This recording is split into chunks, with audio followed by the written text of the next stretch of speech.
your experience. Thank you.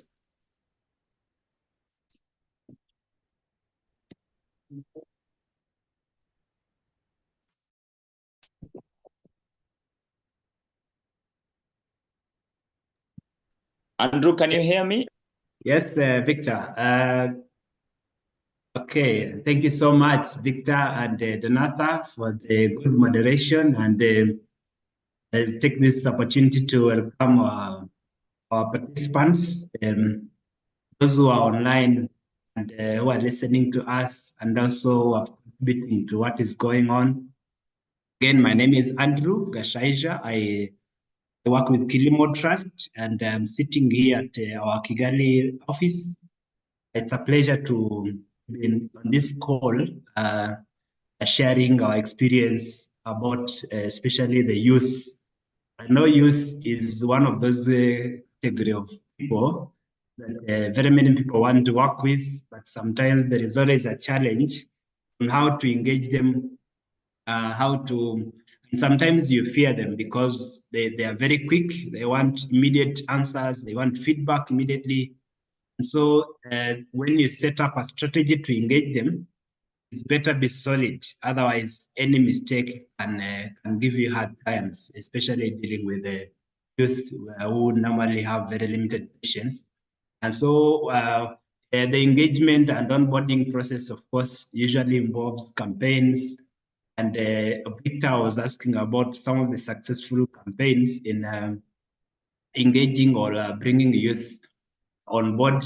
Of course, we have a experience to share, but as time goes, maybe from our audience, we will also get to know more about from their backgrounds, what has been successful, which we can also learn.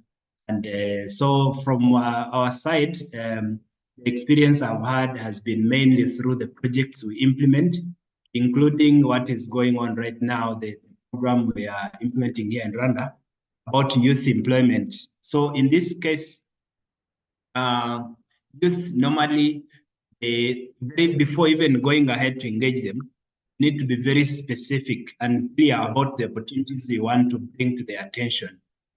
Because normally agriculture is known to be very risky and something that you do not want to engage with. So, but it doesn't mean that all the opportunities in agriculture are like that. For instance, if you break it down to specific opportunity, like maybe tractor operation and service maintenance and all kind of stuff, irrigation, repair and maintenance of an irrigation system, or just a operation of a cooling or cold chain management, the coolers, the cold rooms, the refrigeration trucks. Those are opportunities that are available in agribusiness, but normally whenever this package is brought to the youth, they tend to think that it is primarily production, carrying a hand hoe, going to the farm, dealing with crops until they mature or you harvest for sale, which normally takes a lot of time, and youth tend to avoid those kind of. So the moment you have these specific opportunities and they are very clear, you have done your background assessment, you know they are profitable, they are attractive, and then you sell to them, you bring that to their attention, automatically that first step will attract them. And then the process of how to get them on board, get their attention, whether you want to bring them for some either startup support or even get them develop businesses around some of these opportunities, or even want to bring them on board for some capacity building or training. Then that is when the moment they have seen that, it's to their attention, and exactly that is through the campaigns. So one of the ways we have been doing is through the talk shows, radio talk shows, the TV talk shows, the bulk SMS to the stakeholders and some of the youth, and of course, without forgetting the digital means. For us, we normally have an online application portal. We just send them out to the public. We put out an announcement through our website, in the newspapers, and everyone who reads, then there's also use of social media platforms like WhatsApp, so that someone who sees that, they are able to open that link, fill in the information that is needed, required by Kilimo Trust. Of course, these are normally projects we implement with support from our funding partners, IFAD, MZ, Visa Foundation, and many others. And so when someone fills in the information and clicks, it automatically, that message comes to us, and you're able to see the kind of person that has applied, whether it's eligible, is in the age category of youth and all that.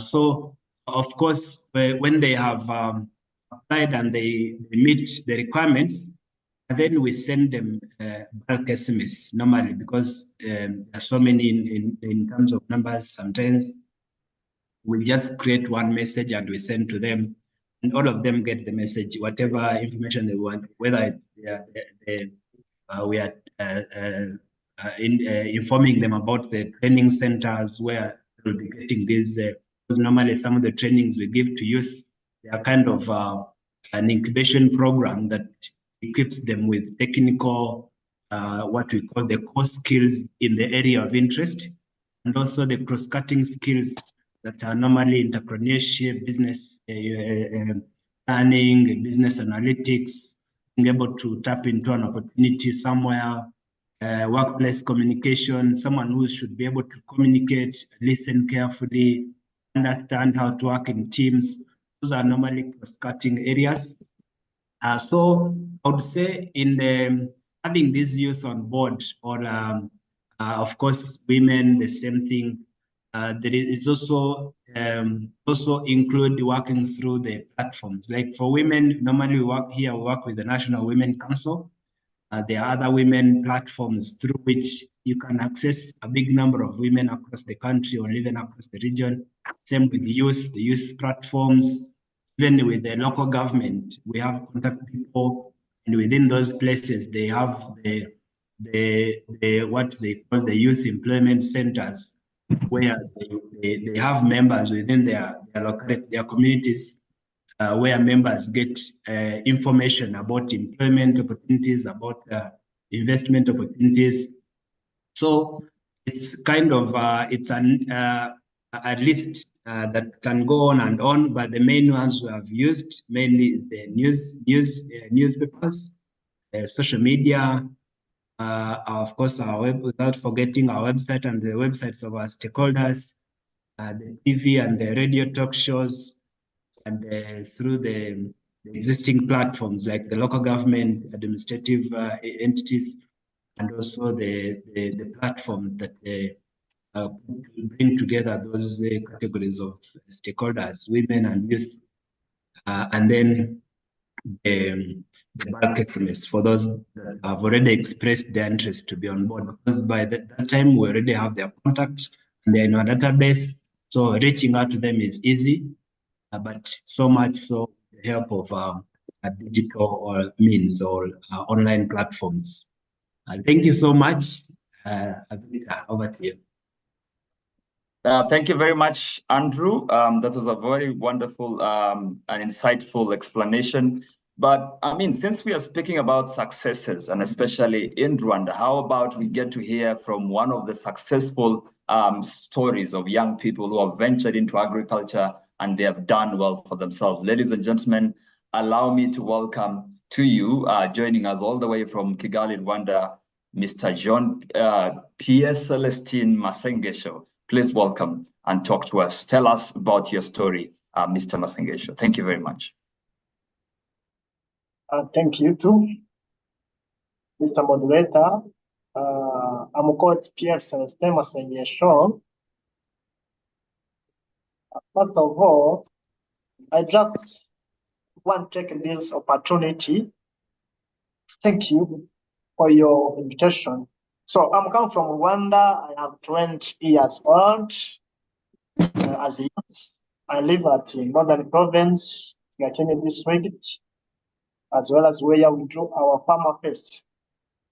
So as you just highlighted, I was farmer since 2018 in our country.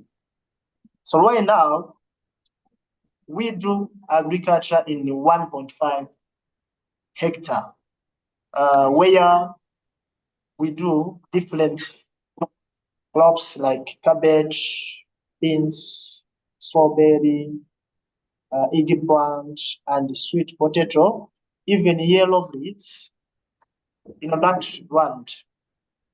We have market on local and international markets, as well as in the Republic Democratic of Congo, where we make money from that product of our agriculture, cabbages or other fruits. We have 4 permanent workers and 20 casual, where we pay them salary, whereas they get wages according to their performance in our daily activity. I started in 2018, where I'm on one acre, where we started only $20. But according to my history, where I live, it's in a rural area. Some people, they face and they get the hunger from their food security, but I ensure that today they are so very happy because they get food, they get the money from my job. But today I have the total cost investment where I go at 20 million 195 all other assets. Instead of saying our success, there is behind the story where we started in local community, where we have started in a rural area. We don't have more capacity. We do farmer as in general. We don't have capacity according to our job. I have got the opportunity to be trained by Kilimo Trust in Rwanda, where I have started the training at 2022 years, but right now I'm specialized in agriculture business, where I do from Monday up to Monday, where we give a job to young people and women, where we are handling the problem of hunger in our country. Even in youth people, they are happy because they are enjoying of agriculture business. So, part of that, in our country, there is called Kilimo Trust. Recently, does name Trust. They are showing us their trust in us. They have given us the full capacity. They have given us all opportunities to run our business, in our sector of agriculture, where in horticulture there is more resources, there is more money, there is a lot of money, where we can increase our money, our economy through in horticulture. So as young people, we have a future plan. Our future plan, we need to expand our worker, where we need to grow those horticulture crops in the greenhouse and to cultivate on larger open field, and we need to be the one most who supply the market on international markets, and in order to overcome those challenges of hunger in our world. So thank you for your time. I thank you for your opportunity to me. May God bless you, all of you. Thank you very much. That is Pierre Celestin Masengesho, a young youth from Rwanda who has ventured into agriculture. And what a wonderful story is ahead. Young people who are on this audience and who are following this conversation, you can clearly see that there is space for young people to thrive in agriculture. Once again, as we continue the conversation, just a reminder that our esteemed speakers will be able to take up your questions. Should you have any, if you have any questions, you can send them on the chat box below you on the bottom of your screen, and we will be taking and fielding the questions to our speakers. We still have more success stories, by the way, to tell you about young people thriving in agriculture, including countries like Kenya. But just before we do that, I'm told that Anthony has managed to join us. Mr. Anthony Mugambi, had introduced him earlier on, and he's also one of our panelists this afternoon. Anthony, thank you very much. Welcome. Before we get to hear the success story from Kenya, we just have one question for you, which you will have to take real quick, considering time is also moving quickly. Anthony, if you can hear me, from where you sit and all the years you've had interacting with young people and women in agriculture and seeing the challenges that they go through, what strategies do you think have been successful in providing this group of people, that is women and youth, with access to productive assets such as land and machinery? From where you sit, please try and be brief in your response. Thank you very much. Very many thanks, Victor, and a very good afternoon to our participants, and for those that are joining us from time zones that are in the morning, a very good morning.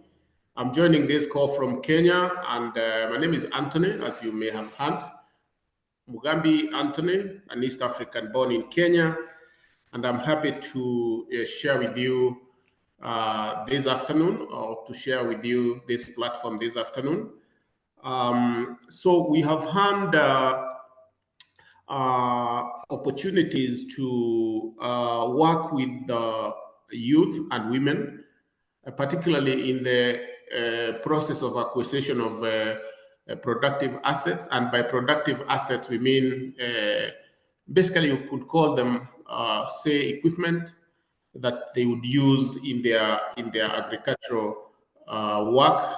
And some of the ways in which we found have been proven to actually work well is where youth and women have been able to exploit what we call their social capital by coming together to offer opportunities or to offer that offer them opportunities to be able to acquire productive assets in the whether in the form of inputs, whether in the form of equipment, or even in the form of spaces where they work from. And we've seen this through partnerships with financial institutions, where, for instance, we found youth that have been funded collectively or in a group of 10 to 30 to acquire equipment such as tractors, that they've been able to offer services to the farming communities at various levels of production, from production to post-harvest handling. We have seen youth acquire mobile dryers or mobile dryers from financed by financial institutions when they're in groups. So basically what I'm emphasizing here is collective action by both youth and women. And of course, as you know, we have had very good social capital, particularly among women, that we can exploit when they're in those groups that they usually are. Here in Kenya, they call them self-help groups. We also have merry-go-rounds, and these are everywhere across East Africa. In Tanzania, they call them Vikoba. Those are very popular amongst women, and everywhere else across East Africa where I have worked. So that's one.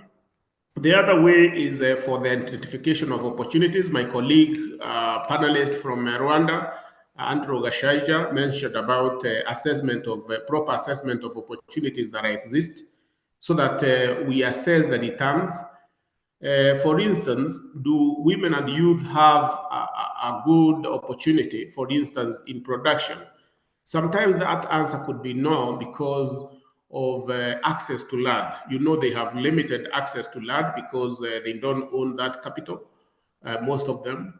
And therefore, the opportunities lie in off-farm activities or in the provision of services. For instance, like I said, post-harvest handling, production services like tractor services, plowing, planting. If they have planters, that would be very, very good.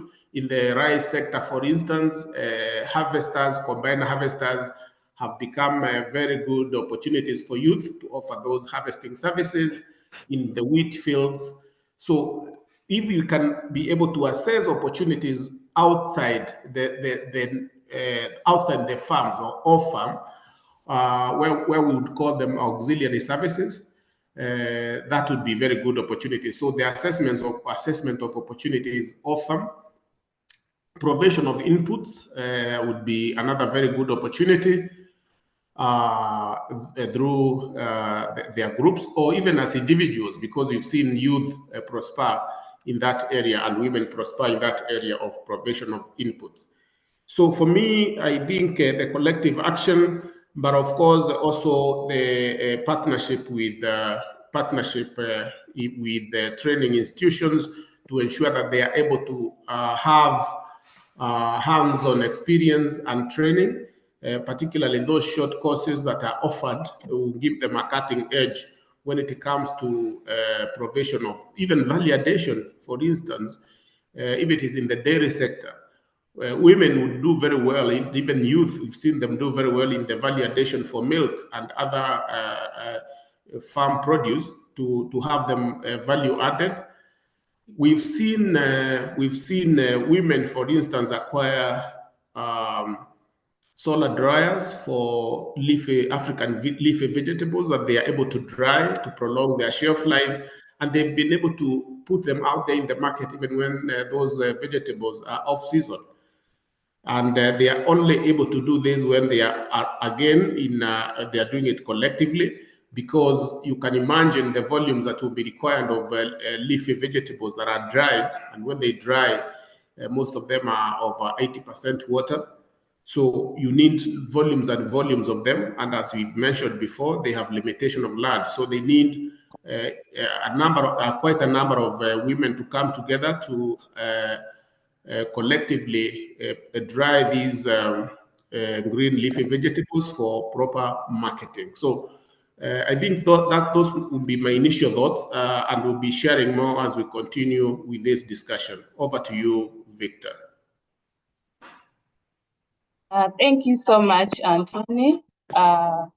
We're seeing youth and women are contributing a lot in agriculture. Yeah, thank you so much, audience. We are keep reminding you that you keep sending questions in chat box. As we have promised you, we still have a youth from Kenya who is going also to share with us about the successes in what she is doing. So Elizabeth Kamwene from Kenya, kindly, you're most welcome.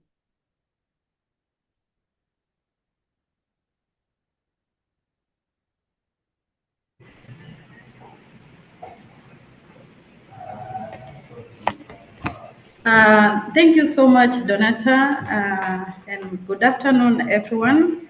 My name is Elizabeth Kimwene. I work with Batia Nuts Limited. I am the one coordinating the groundnuts value chain, and also I provide the extension services to farmers. I also am a TOT in the upland rice being implemented in Tharaka-Nithi and Meru, Embu and Meru. So I got the opportunity with the two-scale IFDC in the Groundnuts Value Chain project, where Kilimo Trust is a partner. And it's during his internship that I came to know about Kilimo Trust, and I benefited from their trainings and mentorship on groundnut production, on post-harvest handling, and on marketing and other value chain sectors. And also during my internship, I was able to go for exchange learning, where I interacted with other youths and learned so many about the agriculture. I was lucky to secure a job after my internship with one of the Kilimo Trust partners. That is where I'm working, Batia Nuts Limited. And here I was given the responsibility to oversee all the activities and oversee and coordinate all the activities in the groundnuts value chain. And in that opportunity, in that position, to give me the opportunity to learn and interact, and also to empower women and to make sure women and youth contribute to the growth of agriculture. So in groundnut value chain, we have been working as the coordinator. We have been able to mentor and empower women, not only in production of groundnuts and value addition, but also make sure that they can easily access finance. And this we have done through the VSLA training, the Voluntary Saving and Loaning Association. You see, the main challenge with the women, the smallholder farmers, especially the women, was to get loan from the financial institutions or bank because they could not afford, they could not produce the collaterals. But with the VSLA model, they are able to save the little they have and are able to get loan. And this loan, when they get the loan, they are able to buy the farm inputs and also cater for other cost of productions like the weeding and harvesting. And not only in accessing loan and saving, when they come to share out of what they have been saving at the end of the cycle, the women are able to start a project, maybe start a small business or start buy a goat. And with that, the women are able to have something that they are doing to get money to buy the farm inputs to keep their agricultural practices going on. So far, we have reached more than 2,000 farm women, and also the women who are in the VSLA, more than 50 groups that are still going on and we are monitoring. What I can tell the youth out there is that there are so many ways that they can contribute to the growth of agriculture. It doesn't have necessarily to be the real digging, going to the farm, but you can contribute through mechanization, irrigation, you can do the value addition, you can marketing, there is also, you can do extension service provision, all capacity building, because you see farmers need those services, especially those smaller farmers who cannot afford who cannot afford to get deep into those services. Thank you, and over to you, Donata. Thank you very much. That is Elizabeth Kamwene, one of our very successful young people in agriculture here in Kenya. I don't know where the button for clapping for Elizabeth and Pierre Celestine Masengesho from Rwanda is, but I guess for those of us who are visible, we can clap for them. Continue doing the fantastic work that you're doing in the agriculture sector. And of course, we love that you are able to encourage other young people to find their space in the agriculture sector. Ladies and gentlemen, once again, thank you very much for joining us and making time to join us for this wonderful conversation about the contribution of women and young people to a sustainable food system in East Africa. If you have any questions for our speakers or the young people who have spoken to us this afternoon, you're free to post them on the chat. We are running behind schedule, but before we go to the second phase of our conversation, we'd like to take one or two questions for our speakers before we can continue. Gabriel, if you can hear me, do we have any questions from the audience? Thank you. Thank you very much, Victor. I hope I'm audible enough now. Can you confirm? We can hear you well, Gabriel. Thank you. Excellent, excellent. We have one question that is coming from a gentleman called Andrew Noah. Noah is saying that he's actually thanking Rachel for the excellent presentation that she has made, and he's actually following it up with a question, saying that is there any need of transition for the success stories that have been made? And then she's actually asking what plans do institutionalize have to scale up the success stories. So Rachel can actually take the question.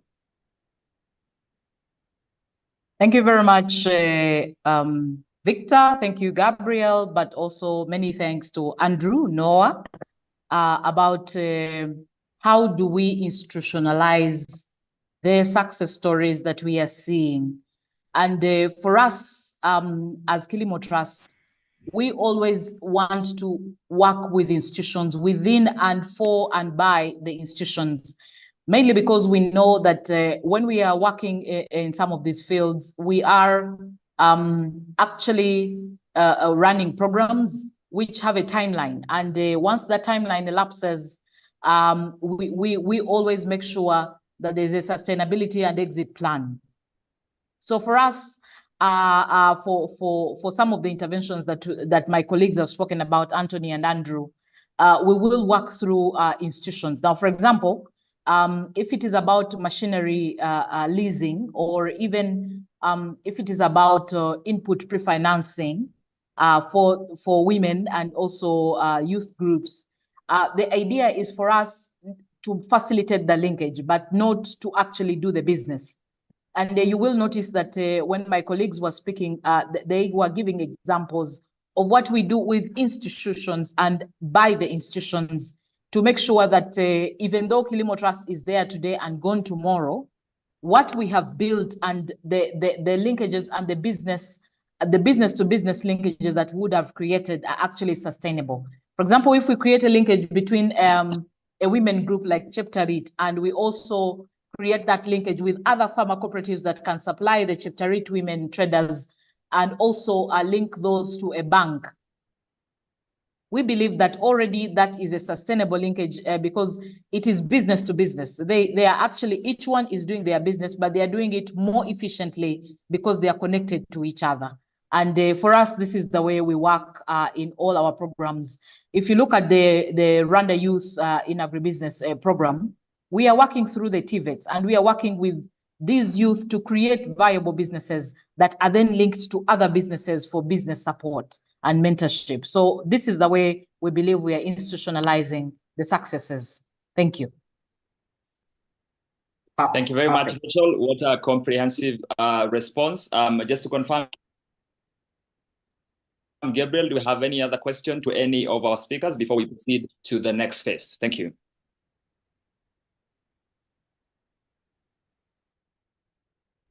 Gabriel, do we have any other questions, or we are free to proceed to the next phase of this conversation? Silence means no. So I guess, ladies and gentlemen,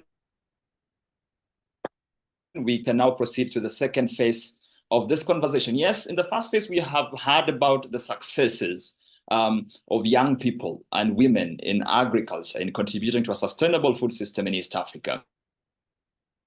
But success does not mean there are no challenges. If you win a marathon, it will not mean it was easy. It does not mean it was easy peasy running a 42-kilometer marathon. And I believe even for these young people, including Elizabeth and Celestine Masengesha, to succeed, there are quite a number of challenges that people like them have probably experienced. And that's what we want to talk about and see how to address these challenges. But as we cross over to there, I have one request to my speakers, our esteemed speakers this afternoon, Rachel, Anthony, and of course, Andrew. Let's be mindful of the time. We'll have someone monitoring the time. If you exceed the allocated time, then we will be requesting you to, of course, narrow down your thoughts so that we can manage our time enough, and we can also have some 20 minutes to interact with the rest of the questions that our audience keeps sending on the chat box. We can see it's popping up, and Gabriel is hands down handling that matter for us. So allow me to cross over to my co-moderator, Donata, who's going to talk to Mr. Andrew Gashaija, who's in Kigali, Rwanda. Yeah, thank you so much, Victor. Thank you so much, our audience and everyone who is joining this webinar. So Andrew, we are coming to you. We have seen the success story of Masengesha. He has passed through training of RIS project. And we really want to know in what ways is the lack of access to agriculture knowledge affecting women and youth in the sector of agriculture? Over to you, Andrew. Thank you so much, Donata and Victor. But also a big thanks to Masengesho for joining this call. I know joining from the field, especially in the north, not expecting this good quality access to internet, but congratulations. I would say Masengesho is one of many youths that have gone through our incubation program. And he's doing well, at least to some good extent, in horticulture right now. So one of the challenges, of course, for the youth to engage in agribusiness has been access to knowledge. Knowledge being the technical know-how on how to do or how to handle the opportunity that comes their way in agribusiness. So the knowledge is very key. For so many years, actually, people have been looking at issues like land, capital, but we've seen also the risks of when you give someone capital when they don't know what to do. For instance, you have seen it in poultry farming. There's been a lot of grants in poultry, giving funds to youth to start up a poultry farm. But just a small error in vaccination or immunization of there's some 2 or 1 day old chicks, or just an entire poultry house, the whole business and disappear in 1 week because of just some outbreak in the poultry value chain. So that knowledge, or even just to know the orientation of wind for the poultry house, feeding, the whole process, is just an example. And this has pushed us as Kilimo Trust, our stakeholders, to invest and put more effort in equipping these young people with the right knowledge, especially the technical and entrepreneurial skills, to be able to take advantage of the opportunities we are seeing in agribusiness with the core knowledge, the core skills. Actually, this has even required us to go ahead and develop what we normally used to do, like the usual training manuals for the different skills that we want to build. But this time around, we have even gone ahead to develop competence-based training curriculums, where someone is assessed based on the ability to handle the task or do something. If it's milk processing, someone is able to make yogurt that meets the standards. And that is the performance. Below that, the score will not matter, whether they get 50% or 100%, as long as they cannot make yogurt that meets the standard, are not competent enough yet to take advantage of opportunities in milk processing. Well, that is just one of the products in milk processing. Same with poultry, so the competence-based training curriculums have actually helped us to equip these young people with hands-on skills. When you find them in the training, sometimes it looks like a factory or some kind of a workshop, but from there, they really do well in the industries, and the knowledge is key. When they start, like Masengesho so far is now going ahead and his colleagues, but they have not accessed any capital yet so far. Actually, with our stakeholders, we're in the process of seeing how do we support this that have now ventured. They have used their knowledge to start their own businesses. So many of them actually were counting around 400 of them so far in a period of about 3 years now. And all those enterprises are in different areas: value addition, services, primary production, and they have all started without any capital, at least from our side. Even their own is still limited, but at least when there is knowledge and the skill, there is that passion. Someone has gone into something they are very much interested in, have acquired the knowledge. Even if you give them a grant, the risk is very limited because they know what to do. And we've been doing that actually with financial institutions. They risk their loans. Some of them have been advancing loans to these people, but because of no knowledge, then those loans would go to waste. Everyone loses. The bank loses, the youth loses, and whoever is involved. And now with the knowledge, you de-risk even that loan, that grant, so that someone is doing something they're interested in, they're knowledgeable about, then the risk is very limited because they know what to do. Thank you so much.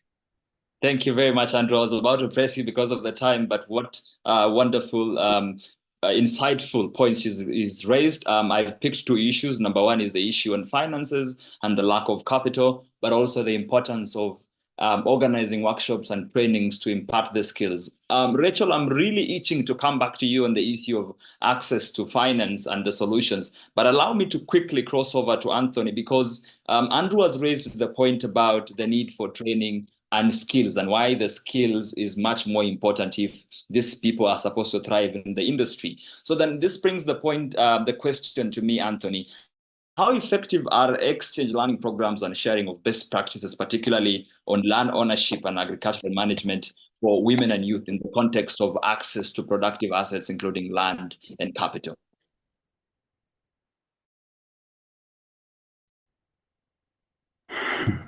Very interesting perspectives here, Victor. Actually, when you look at, first of all, even when you talk about youth and women, sometimes you look at their position within the society, and particularly women, and you can't help but talk about the power dynamics or the power play that happens within that farming economy.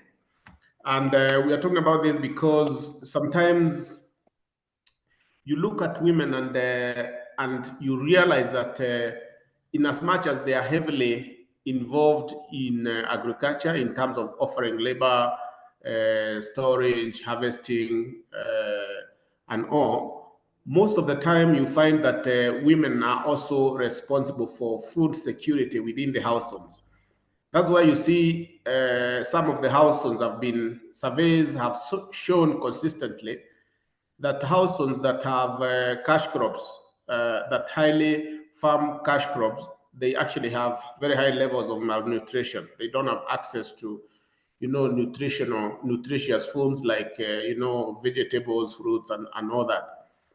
Simply because that particular cash crop, the proteins from that are controlled by men who are not directly responsible for household nutrition, food and nutrition security. So you find the women basically get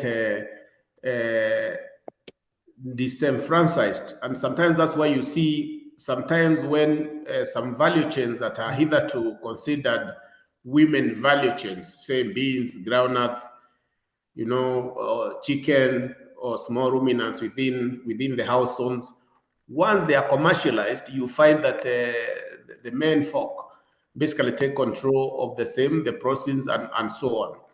So sometimes what we do and what exchange programs have done in terms of ensuring that women and youth have been empowered, we've, for instance, you find that because of the access to, or the inadequate access to large tracts of land, because women in Africa, particularly across Eastern Africa, have limited access to land because they don't control much that asset.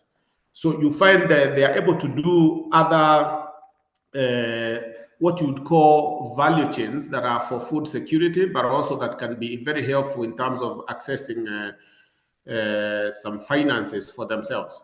So exchange visit means that, for instance, if I take the case of groundnuts are very important for household food security, but of course income security for the households. But you realize, for instance, in Kenya, unlike in Uganda and other Eastern African countries, the use of groundnuts is relegated to snacks or snacking, roasted groundnuts. Mostly, you rarely find Kenyan households using groundnut paste or extracting groundnut oil from or other value-added products from groundnuts. But we've been able to achieve that level of commercialization of groundnut byproducts and product itself, groundnut oil, groundnut paste, and all, through exchange visits to including cross-border cross visits and training of women and youth in terms of value addition to groundnuts. And that we've seen, for instance, that boost groundnut production in non-traditional groundnut production areas. Because of that excitement of having to learn new things, that you've been having groundnuts and you've never known that you could actually produce groundnut milk or soybeans, but you've never known that you can actually extract soybeans milk from soybeans. So that helps in terms of commercialization, but also in terms of diverse usage, which also boosts production and commercialization of the same. Exchange visits also have helped, including youth, in terms of acquisition of new skills and also new ways of acquiring new assets, because they find that there are opportunities that they never saw in the various value chains that exist.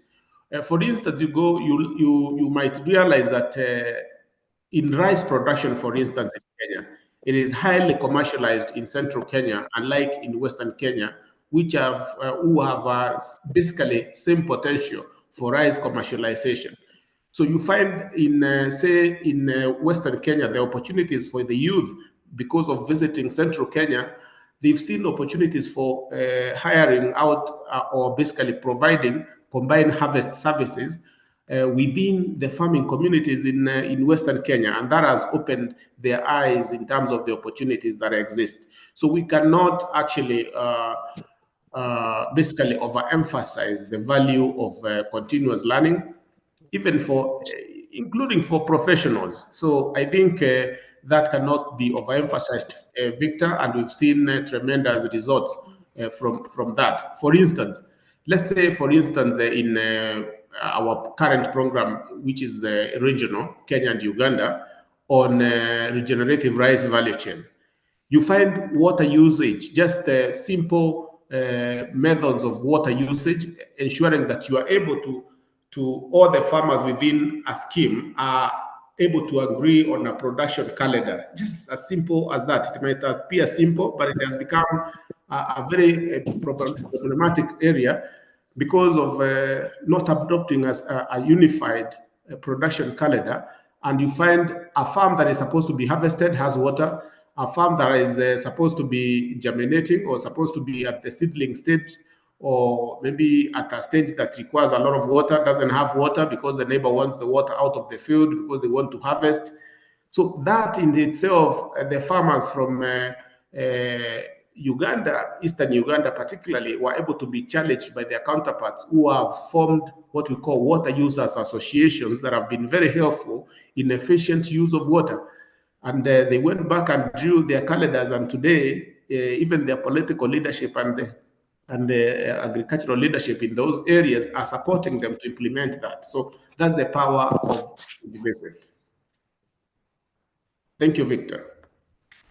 Thank you, Anthony. Once again, I'm going to start fining you for not staying within the time limits that I'd set out for you. But once again, before we continue with our conversation, we want to recognize some of you who have really made time. Of course, all of you have made time to join us, but a few notable names that we have seen, of course, joining us this afternoon. Allow us to give a quick shout out to Dr. Jimmy Lamo of NARO, David Osamba, the Managing Director of Nyabon Enterprises. We also have, just checking a few more names. Yes, we have Benson from Princo Group, and we also have Brian from IPFAD, as well as Robert from IPRC Kigali. Thank you very much, ladies and gentlemen, for making time to join us this afternoon for this wonderful conversation. A reminder that if you can still send us your questions, if you want the young people who have spoken to us, as well as our speakers, to handle any question or query you may have, you can put it on the chat box. In the meantime, allow me to cross over all the way to Kigali, Rwanda, to my co-moderator, Donata Mugwaneza. Yeah, thank you so much, Victor. Thank you so much again, our audience, the people who managed to join this webinar. Lecho Ajambo, we are coming back to you. Anton has raised the point about power dynamic. This issue extends to financial institutions where women and youth stop access finance. We would like to know what strategies can be implemented to achieve financial inclusion for the youth and women and women, for the youth and women. Thank you. Thank you very much, Donatha. Thanks, Victor, and my fellow panelists. Thank you, our guests on this webinar. In terms of what can be done to actually improve financial inclusion, one of the things that makes most women or youth not be able to access financing is the lack of collateral. And this is always an issue because the financial institutions are lending money that does not belong to them. It belongs to other people who have kept their money in the bank, and the banks are simply using the funds entrusted to them by their customers to do business and to lend this money out. And because the money does not belong to them, the risk of lending it out to other people who don't have anything to guarantee their ability to pay back is always an issue for financial institutions. And therefore, for women and youth, how do we make them more bankable? How do we make them more attractive to financial institutions? One of the things that we have seen working is to actually formalize their existence or their businesses. If it is a women group or a youth group or an association or any kind of grouping or any kind of business that they're involved in, this needs to be formalized. And one of the things that we do is to actually assist many of these groups and youth groups and women groups or even individuals to formalize their businesses.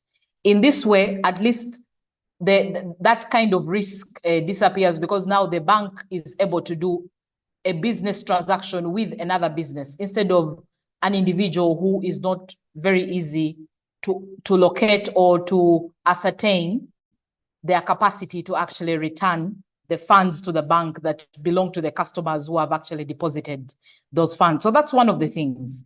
The other is to really find de-risking mechanisms. And one of those de-risking mechanisms, in addition to actually formalizing their businesses, is to make sure that they work together. There is always power in the collective action, like Anthony always said, that have them do a collective business and guarantee a sort of like be their own collateral for their fellow members is also another way of actually de-risking the default rates that usually financial institutions are afraid of. And the other opportunity really is many of the governments now that we are working in and with in partnership are realizing that it is a bit difficult really to make financial institutions lend to the rural poor or to the masses in the villages. And therefore we've seen, for example, the government of Uganda putting up a finance or a funding to now the unbanked in the rural areas.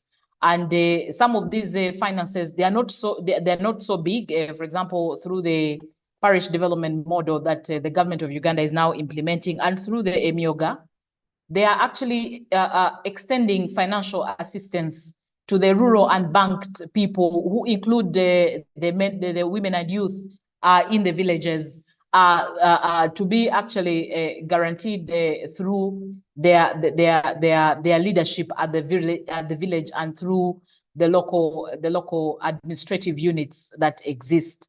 And of course, they are also requesting them to form groups and things like this. But at least the requirements to access those funds are not as stringent as would be when the group is trying to access financing from a formalized financial institution, whether it's a bank or a SACCO or even a microfinance institution. So in these ways, we believe that once we formalize these groups, once we make them see the value in collective action, and once we also point them in the direction of some of the funds that are available right now that whose collateral requirements are not so stringent. I believe this would improve greatly and tremendously the financial inclusion for disadvantaged groups. Thank you very much. Over to you, Donata. Thank you very much, Rachel. Very indeed, this has been a very productive conversation, but unfortunately, time is already not on a very much of the sides. We will be keeping the last 20 minutes of this conversation for at least to hear what our audience has to say, and also ask to our esteemed speakers this afternoon, Rachel Ajambo, Andrew Gashaija, and Anthony Mugambi. So please prepare yourself for that phase of taking the questions from our audience. But before we do that, allow me to just give one last shout out or recognition to, again, some of the people that have made time to join us this afternoon. I will be just finding that now we have Stephen Opio, that is a research entomology technician with NARO Uganda. We have Kefa Otieno from K24. I want to believe K24 TV in Kenya, and the newspaper that should be People Daily. Thank you very much for joining us. Our partners from the media, we recognize you as well. We have Dr. Solomon Olum from Gulu University. Thank you very much, Dr. Olum, for joining us this afternoon. Just trying to see if I have left anyone out. Have I left anyone out? Thank you very much. Unfortunately, we can't recognize all of you. All that we can do is to appreciate all of you. We've seen the attendance has gone way beyond our expectations. So thank you very much, everyone, for making time to join us. That includes Francis from Compassion International and Zawadi Africa. Before we take the questions from Gabriel, I have one last question that two speakers can quickly chime in, and I'll give each one of you exactly a minute to chime in. Now, we are talking about women and youth, but there's one key partner that sometimes people leave out, and their contribution to making this successful is very important, and that is people from the other gender called men. So to anybody, two of our speakers, what role can men play in supporting gender inclusivity and empowering women and youth in agriculture? I believe Rachel might want to say something, but I want either Anthony or Andrew to go first. Maybe Andrew first, very quickly. Thank you.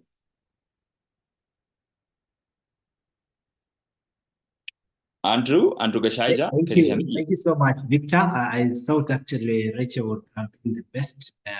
Normally, when we talk about men, they are rarely mentioned, especially in gender inclusiveness. And yeah, I think this is in this webinar we are lucky that men are mentioned, not because we want to promote men again, but certainly we cannot promote gender inclusivity without mentioning men and women. Certainly youth come into play, but men, traditionally, I think men have provided a big role, have played a big role in providing an enabling environment. Traditionally, there are roles that are normally shared from a household, especially in the traditional farming system, where men are known maybe for just plowing activities, and female or women do a bit of weeding and around threshing. So, but in the modern times, especially now with commercial farming, where even a small plot of land is geared towards increasing household income, certainly every member of the household plays a very important role. And men, of course, have one of the biggest tasks in the household, especially to provide that mentorship, or because traditionally they have been there before in terms of the whole income generating activities of the house, being the owners and the ones in control of everything. And so for the other members of the household to take part and play a very key role that is recognized, men can not be forgotten. And that's what I've seen actually, many interventions many interventions tend to leave behind the men, and they just focus on promoting youth, women, and but then these are the guys who are holding the key to most of the things in the households. So whatever we do, I think we shouldn't really forget that they have a very big role to play. Thank you. Thank you, Andrew. Rachel, very quickly, how do we make men valuable allies? How do we work together in this journey? I believe that, as Andrew has said, men hold the decision-making power. And for us to be able to make any of the interventions successful, they just need to be onboarded. They need to be kept informed. They need to be, most importantly, whatever value proposition that we are giving for any youth or women engagement program, we also have to cater also for the interests of men, because they actually make the decision, and they actually hold for example, if it is any asset, the asset is registered in their names.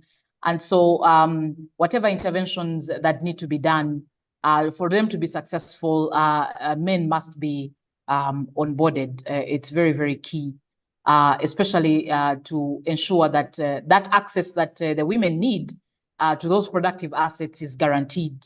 Men must be onboarded. They must be kept informed, because these are very key stakeholders. When you do that communication matrix for the program, there are those stakeholders that need to be kept informed and those that need to be consulted, and some of them you need to do both. So I believe the men are key stakeholders in interventions, and their role cannot be overlooked. Thank you very much.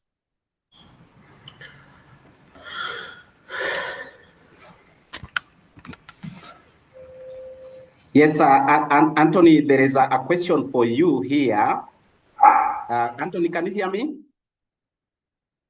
Very well, Gabriel, loud and clear. Thank you very much, Anthony. So there is a question here for you from a gentleman called Gakwisi Roberts. He's asking, how can we balance modern manufacturing techniques with traditional practices that preserve nutrients and minimize waste? Welcome, Anthony. This is very interesting, Gabriel, that you'd actually direct that question to me when we have a food scientist in the room. But of course, yes, I'm a traditionalist, so I'll take a go at it.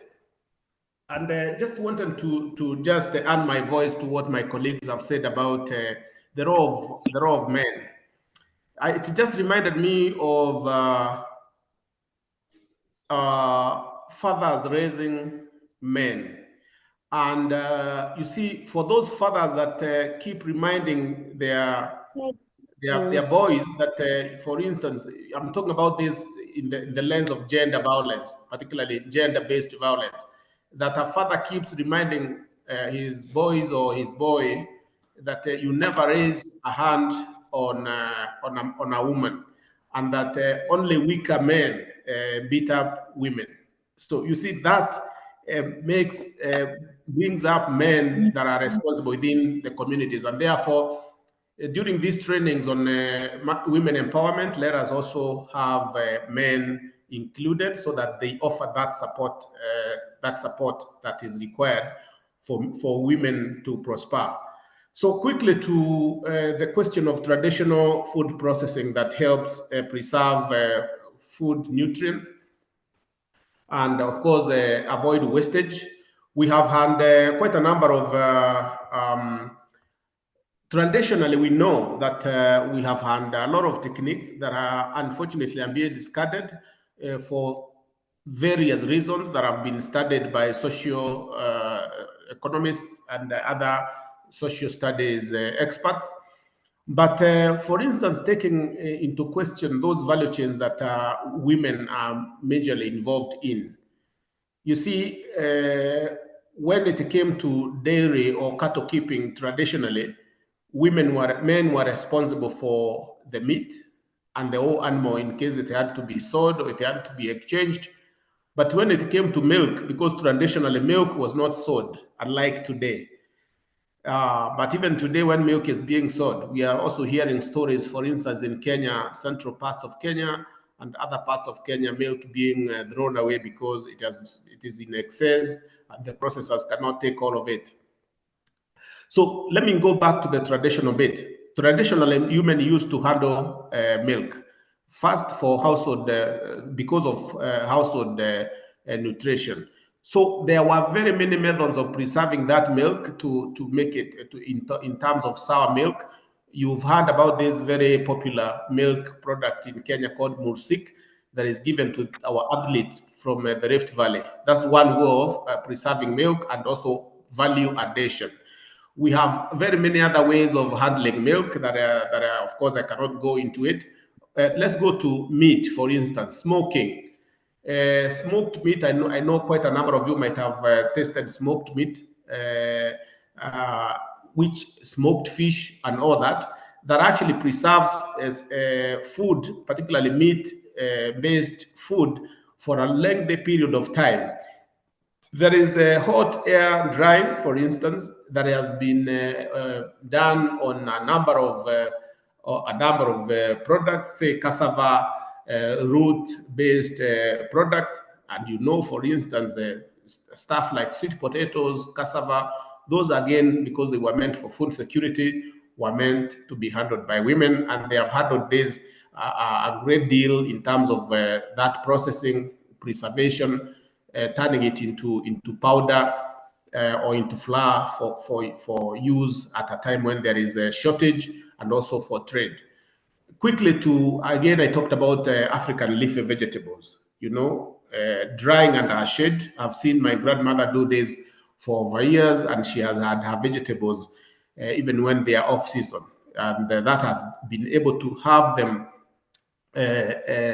dried, and they're able to retain that green color. And of course, you can imagine also the nutrients, because they have not been dried in the open sun. They have been dried under the sun and packaged in basically containers that are not able to let in air, and they've been able to have these even during times of shortage. So there are quite a number of those, and of course, even if we have modern processing techniques, at the household level, there are those traditional techniques that we can still continue imparting that traditional knowledge amongst our smallholder farmers, for them to be able, for instance, to boost not just their family nutrition, but also to avoid wastage and have them access these during times of shortage. Like today, there is plenty of leafy vegetables all over the place, but in a few months, people will be buying them at a very high price out there in the market, and they will not be available. Thank you very much, Gabriel. Excellent, Anthony, for that. Thank you very much. I know you always have so much about the tradition making. Yes, let me jump into the next question straight away. And this question goes to Our Lady Rachel Ajambo. Am I audible? Yes, we can hear you, Gabriel. Just before you jump to Rachel, can you hear me, Gabriel? Yes.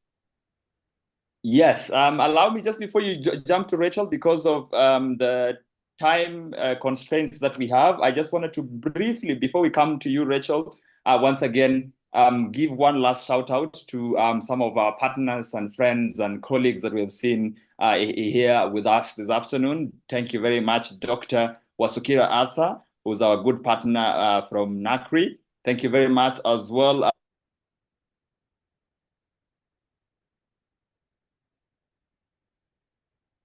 Robert Kubai from the East African Farmers Federation, not mentioned, as well as Oliver from the Rwanda Youth and Agribusiness Forum, that is RYAF, of course, one of our partners in Rwanda. Thank you very, very, very much. As we get or inch closer to the end of this forum, once again, I wanted to confirm that before we cross over to Rachel with that question, Gabriel, Andrew, did you have anything to say on the question that Anthony has just handled?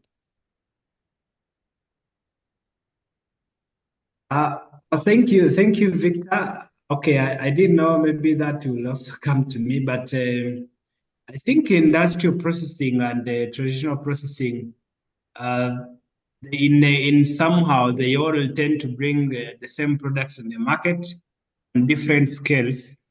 and in terms of volume and size. So, but whether the industrial one, whether we cannot confirm or we cannot conclude that the industrial processing will the traditional processing will provide more nutrients in a food product than industrially processed product, because I think most vitamins are stable. They are less affected by processing. These are mostly the most affected nutrients in any food product, especially the water-soluble vitamins, B and C. But for the traditional processing, I think the challenge normally is in terms of scale, how much can be produced at a given time, and also the issue to do with the standards. They normally have limited access to laboratories to meet the requirements, or even be able to claim the nutrients that are expected in any given product. But for industries, normally the machinery, they are normally designed to produce that particular product in a way that at least the nutrients will be preserved. So I don't think it's just a perception of the consumers out there, especially the African communities, which I think almost every human believes in their old way of doing things as the most ideal. But I think processing doesn't really affect much in terms of nutrients. Thank you so much. Thank you very much, Andrew. And before I go back to Gabriel, just wanted to confirm, Donata, do we have any other questions for our speakers? Yeah, thank you so much, Victor. I think it's not a question. It's happy that everyone here have thought about, because we talked about youth, we talked about women, and also we talked about men. After this end of this webinar, everyone will have a way to go in agriculture, know which kind of contribution should I add to agriculture. Maybe all questions have handed to the speakers. We can go to the audience. Gabriel, kindly go ahead if there is any question. Yes, thank you very much, Donata. The question that we have here goes to Rachel, and it comes from someone marked as Infinix Note 7. He is asking, does Kilimo Trust also have links to research institutions like NARO for the adoption of new technology developed to support youth and women in agriculture? Yes, Rachel. Thank you very much for that question, Gabriel. Yes, we do have links to NARO. Actually, one of our programs we are implementing here, we are working with the researchers from NACRI and Bugizadi, and these are our partners on the program working on regenerative aspects of rice and agriculture. For the information of the participant from the audience who has asked this question, we do have an MOU with NARO, and we now also have what we call letters of agreement with these research institutions. So yes, we are very much partnering with NARO, and not just in Uganda or for the R4I program, but also in Kenya. And I invite my colleague Anthony to say something about our partners from the research organization in Kenya. Thank you. Very many thanks, my colleague Rachel. Definitely, we work very closely with the line ministries in the various countries that we work in, research institutions, both the National Agricultural Research Institutes or the NRIs, National Research Institutes, universities, and particularly here in Kenya, we work very closely with KARO, which is the equivalent of NARO in Uganda, or the equivalent of TARO in Tanzania, or the equivalent of the National Research Institute or Agricultural Institute in the various countries.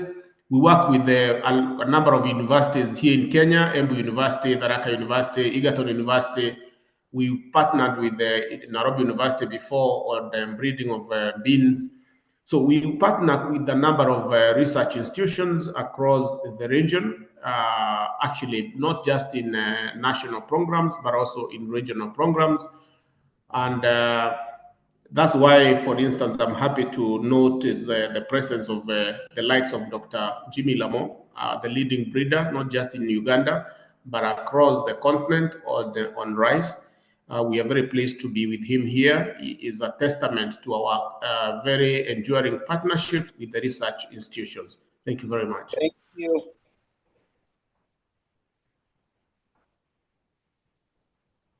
Thank you very much. Back to you, Victor.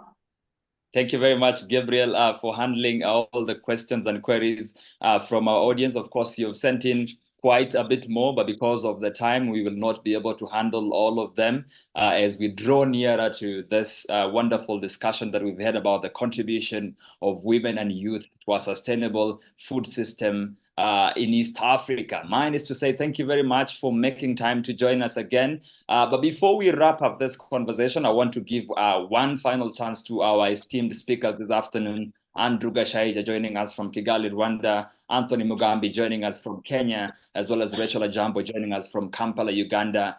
You have exactly 2 minutes each to give us your closing remarks and your rallying call, and I will start with you, Andrew.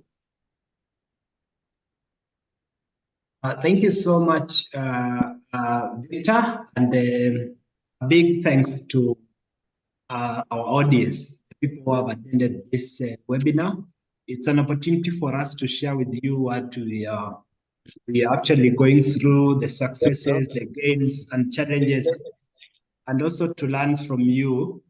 So the journey to create employment opportunities for the young people, sorry, Jimmy is, I think, unmuted, but I hope will not interfere. So what I'm saying is just to appreciate the fact that you've taken your time to come and participate, listen to what gains that have been achieved or registered in our interventions, lessons we have learned, shared with you, and possibly, if time allows next time, I believe we can also have more time to listen to more lessons and from our audience. So in Rwanda, I think we are really privileged to have built a strong network of stakeholders, especially with the colleges of higher learning and the private schools, the industries. This whole network is actually the one that is enabling us to create these jobs through wage employment in these companies, but also exposing these young people to the world of work where they complete and go out and start their own businesses. It's an opportunity and an honor to us as Kilimo Trust as we move the journey towards creating many more opportunities for the young people and women in Rwanda and in East Africa. Thank you so much. Very many thanks. Thank you very much, Andrew Gashaija, joining us all the way from Kigali, Rwanda, with his closing remarks. A quick stopover in Nairobi, Kenya. But before we get to that, let me just give out one last quick shout out. A very important person that we forgot about to mention. Allow us to shout out Madame Victoria Sekitoleko. She's a former Minister for Agriculture, Animal Industry and Fisheries for the Republic of Uganda. Huge round of applause. I know we are on Zoom, we can't clap, but again, some of us can do it symbolically. Allow me to now hand over to Anthony Mugambi to give us his closing remarks in just 2 minutes before we can cross over all the way to Kampala, Uganda for Rachel Ajambo's closing remarks. Thank you. Very many thanks, Victor, once more, and to our esteemed participants, who most of them form also part of our partners in the various programs that we implement across the Eastern Africa region. For me, I would just want to echo the rallying call that we had for the International Women's Day for 2024 on investing in women to accelerate progress. And I would actually say that we invest in women and youth to accelerate progress. That's because we had, for instance, today we are talking about climate change, and we are having a very serious climate change forced immigration, particularly rural-urban immigration. And you can imagine who is being left in the rural areas where the farming activities go on. Your guess is as good as mine. Of course, it is women who are being left with children and youth that are unable to migrate to the urban areas. Those are the ones that are being left in the rural areas where farming takes place. So investing in these women to make them more adaptive to climate change and be able to pull off basically an adaptation ways and means of ensuring that farming and farming activities continue, so that they are able to attract back men and youth back to the rural areas, because that trend is actually very, very worrying because of climate-related issues, because 2-3 crop failures or loss of livestock, particularly in the livestock keeping areas, which men depended on, you find them getting desperate and just throwing up their hands or throwing in the towel and migrating to the urban areas. So those that are left out there need to be invested in and basically empowered to adapt. Thank you.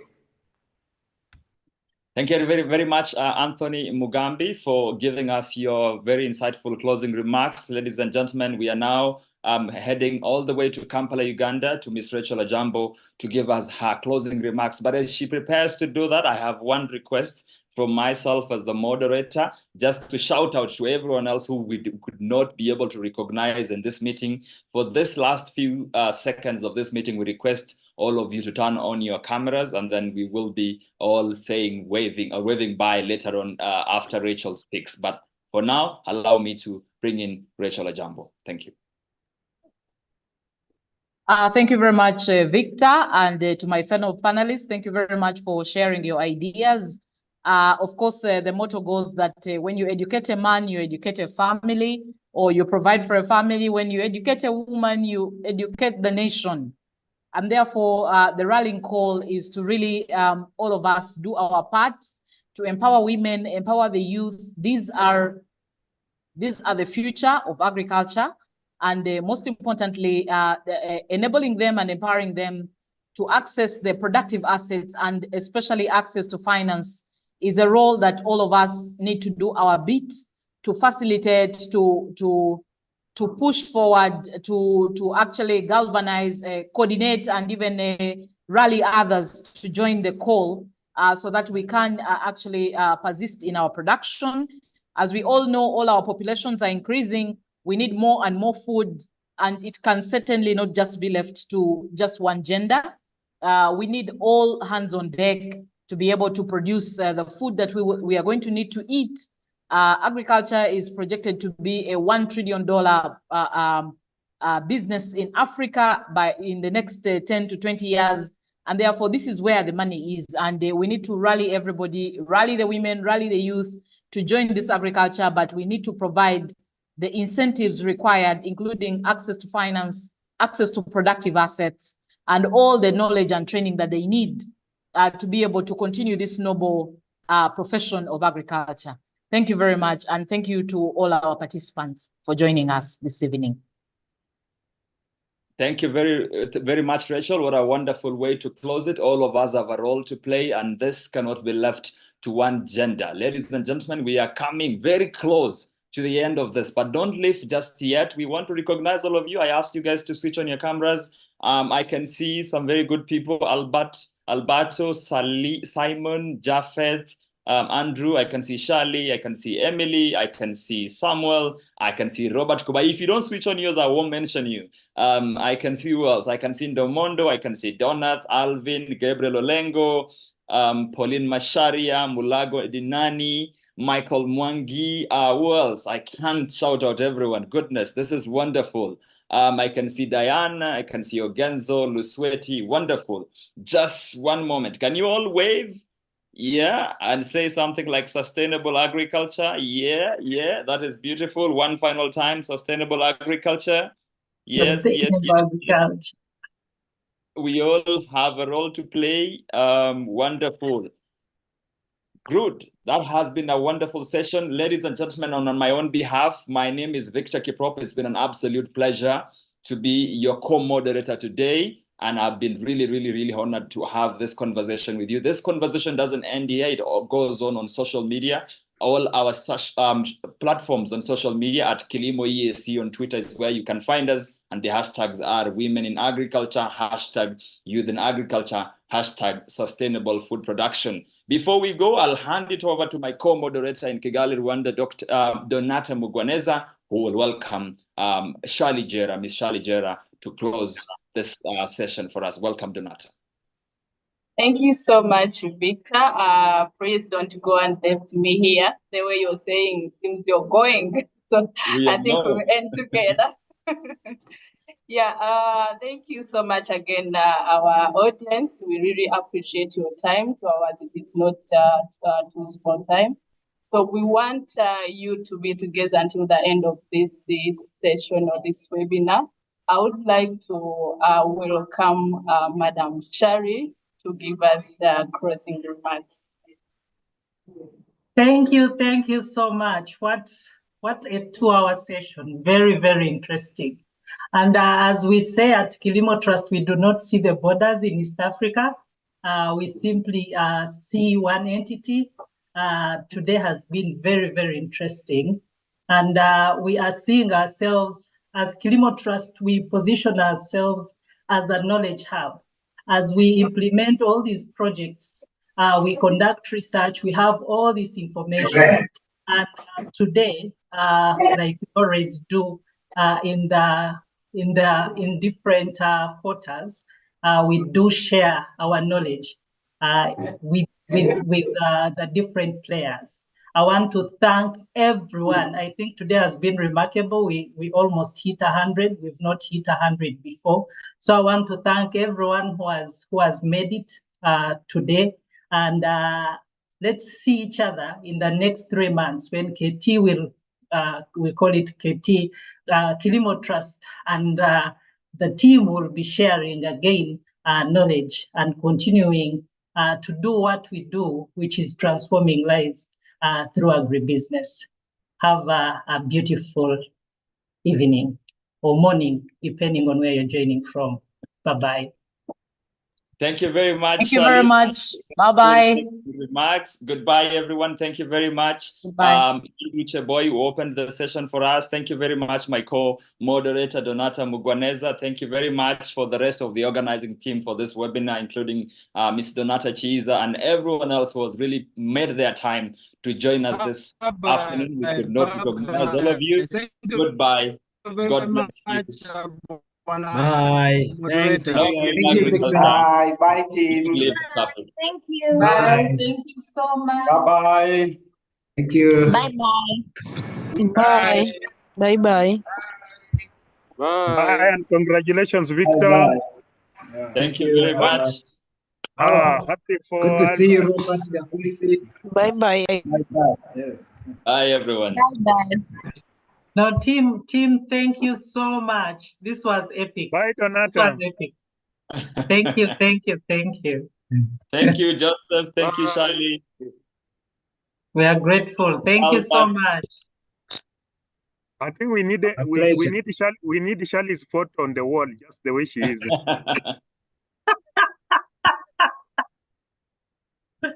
All right, team. Bye-bye. Bye. Rachel, I'm so glad the internet in Nigeria was spot on. Charlie. Yes, Charlie, you need to move the internet to Kampala. Charlie, don't pretend you've not heard what Joseph has said. What has Joseph said? We need that portrait across East Africa.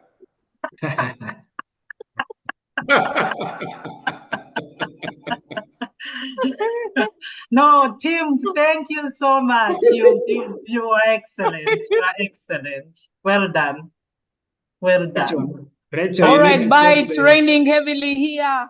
Bye-bye. Rachel, you seem like you're like in Mombasa or something. Are you sure you're in Rida or? Hey, what of you on the windy?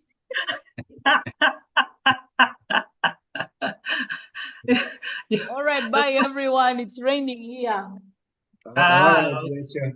Kampala, it's shining, but it was raining in different parts today. Ale, travel safe, travel safe. All right, bye-bye.